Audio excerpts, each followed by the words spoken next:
Well, good morning, everyone. It's quite a packed house, and that is certainly something that has changed a lot. Some of you that were here at the very beginning of United Potato Growers know that this was a very small effort, and now to see all of you here, I think, is fantastic, and to see the great cooperation that now occurs between this organization, the National Potato Council, and Potatoes USA, as well as all the state organization, is something we all should be very proud of. But I'm going to get cranking along here because they gave me two topics but the same amount of time. So I'm going to have to go a little bit quickly, but I just want to help you all understand what is happening in the marketplace, what is happening in demand for frozen as well as demand for fresh, both in this market and internationally. So pretty much that sums up my speech. It's growing. I have never seen a situation in the potato industry where demand is as strong as it is both domestically and internationally. And that is really quite special and something we all need to take advantage of.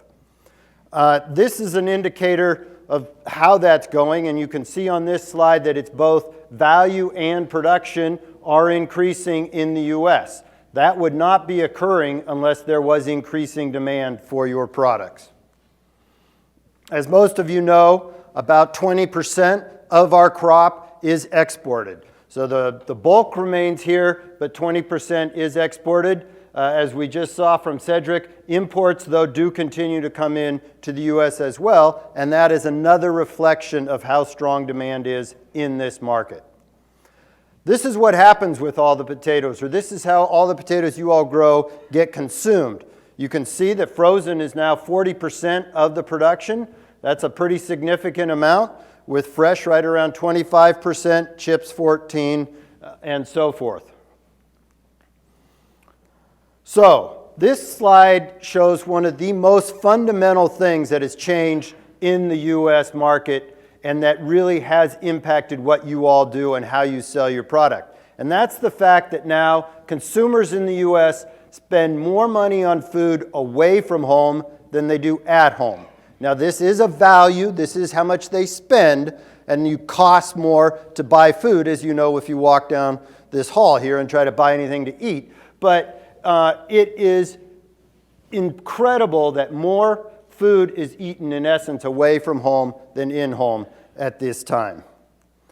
And that continues to grow. The food service industry continues to grow. Even after the recession, when things kind of slowed down a little bit, we're now seeing continued growth, 4% forecast for this year. That's a significant increase on a really large industry.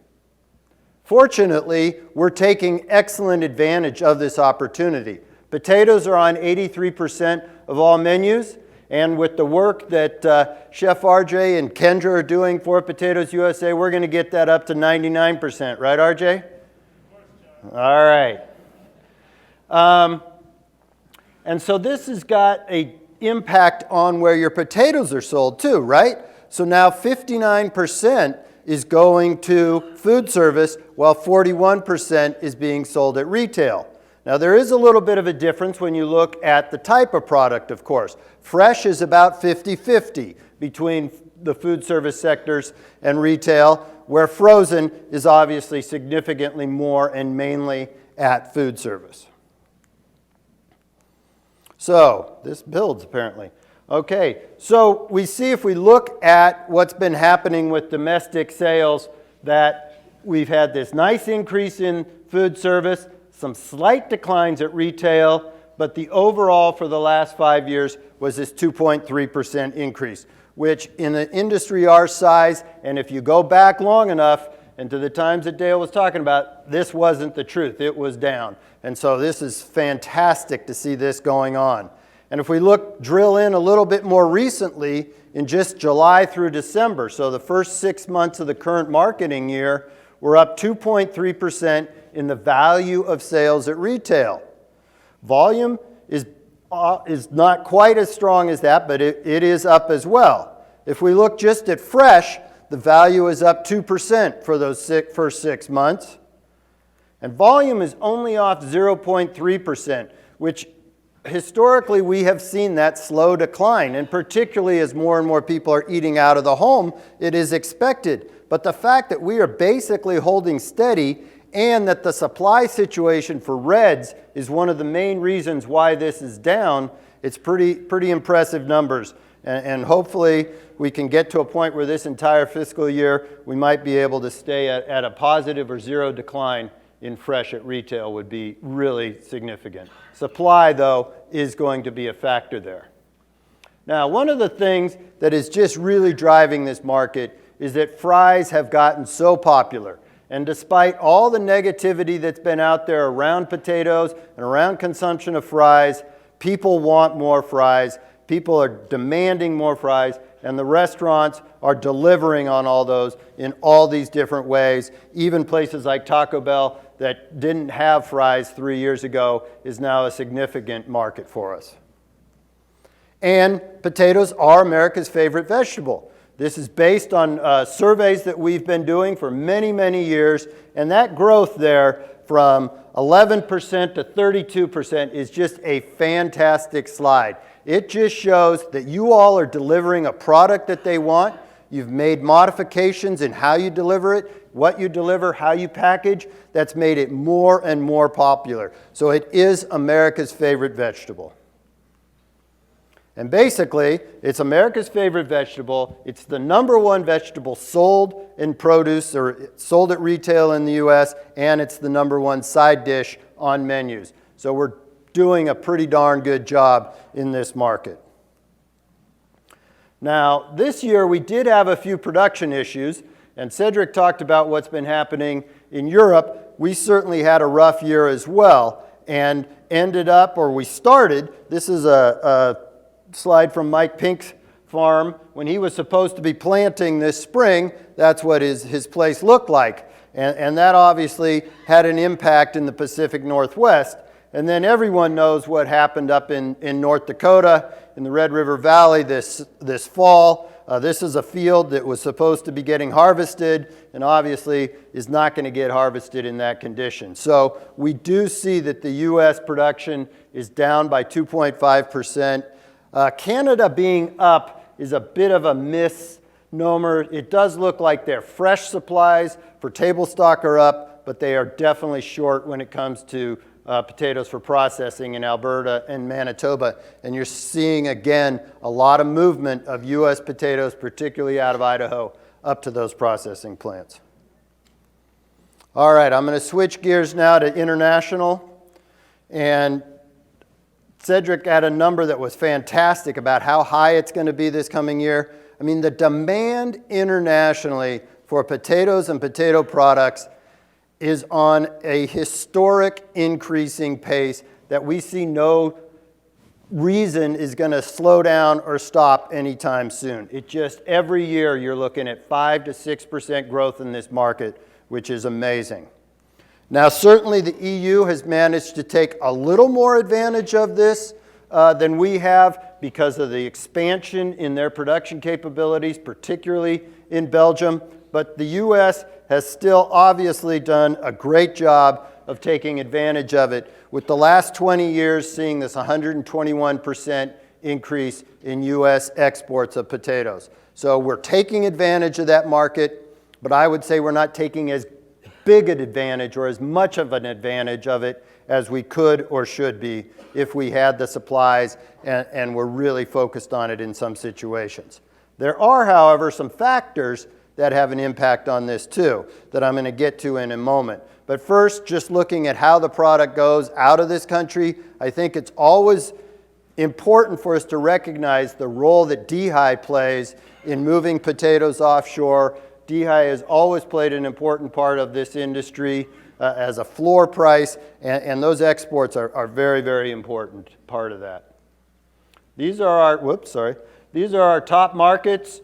Japan obviously is the largest by a significant amount, but Canada and Mexico are right up there. So, you know, we talked about USMCA. It looks like it's about going to get passed in the Senate here shortly. That's why it is so important to the potato industry, because our second and third largest markets are covered by USMCA, and we need to maintain good access to those markets, and as we all know, even improve our access, particularly for fresh into Mexico. But there are these challenges. So Stephen talked to us a little bit about the trade wars and things at the beginning. So the lack of U.S. trade agreements is a big impact. The strong dollar, high cost of the product, and of course the trade wars. So I'm just going to run through each of these quickly. You can see that we are very much behind our competitors in the EU and even in Canada when it comes to trade agreements that allow their product to enter more freely. And unfortunately, we're falling further behind. So when we dropped out of the TPP, that had a big impact on U.S. potato exports and our ability to get into these markets. Japan has a free trade agreement with the EU.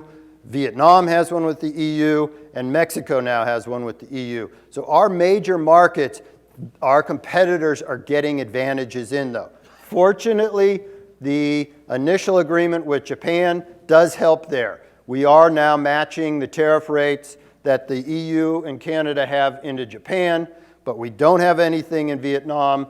And of course, Mexico, we already have good access. Exchange rates. As was mentioned earlier, the dollar is strong. It's remained strong. We see the red means where we have actually depreciated a little bit in the last year, but for the most part, the dollar has remained strong. It's remained strong relative to our competitors, thus their product is a little bit cheaper, or into the markets where we're selling, which makes our product more expensive to the consumers there. Unit values. This was also mentioned, and it's very important to see that the U.S. is the high-cost supplier, or one of the highest-cost suppliers. Now, we also, of course, are the highest quality product. So you should expect to pay more for a higher value or a higher quality product, and our makeup of what we're selling is a lot more specialty products which have a higher value. But when we're in these markets and we're competing for this business, we do have this position that the lower end buyers are oftentimes going to go with that EU product. I saw a couple smiles. So these waffle fries here is an example of the specialty products that we're selling. This is at a Dairy Queen in China, and you get a cup of tea, you get some soft serve ice cream, and you get some waffle fries served with that soft serve ice cream. It actually was pretty good and is a nice way to expose folks to our potato products in a little different way than we think about eating them. We do have disadvantages when it comes to freight rates. The European Union has the lowest freight rates out there. Canada has some preferential, particularly their rail across Canada helps them a lot. So we are disadvantaged in this area as well. And then, of course, there's been the trade wars. And certainly, we saw Mexico get solved. That was really beneficial because we lost a lot of exports into Mexico. So it's good that that got solved. The China deal, though, that is not fixing that in any way. I mean, we're basically putting a little tourniquet on some of the bleeding that's been going on, but we're not making any steps forward with this agreement that's supposed to be signed tomorrow, if it is. I didn't say that. So we saw the 21% decline to Mexico. We've seen some declines into China. That's actually been turning around recently, and certainly the DHI into China has been impacted by these retaliatory tariffs. Despite all that, we still had record exports last year. This has been a series of record exports year after year, except for in 14 and 15 when we had the port slowdowns. But you see that we continue to take advantage, but as I said earlier, not as much as we could have without some of these factors in place and with better supply in the U.S. These are our main markets for fresh potatoes exported. Canada, a lot of that are the potatoes that go into Canada that are then processed into frozen fries or into potato chips. And then Mexico certainly is our major table stock market, even though that's only a 26-kilometer ban. Still one of the most frustrating things in my time in the potato industry is that we haven't been able to solve that but we certainly are not giving up. Many of these other markets are a mixture or are solely chipping potatoes as opposed to table stock, such as Japan. That's all chipping, not table stock, but that is something we're working on as well. And the top frozen markets, by far Japan. We've been in Japan. Simplot went in there when McDonald's went in a number of years ago, and we've built that market up over the years.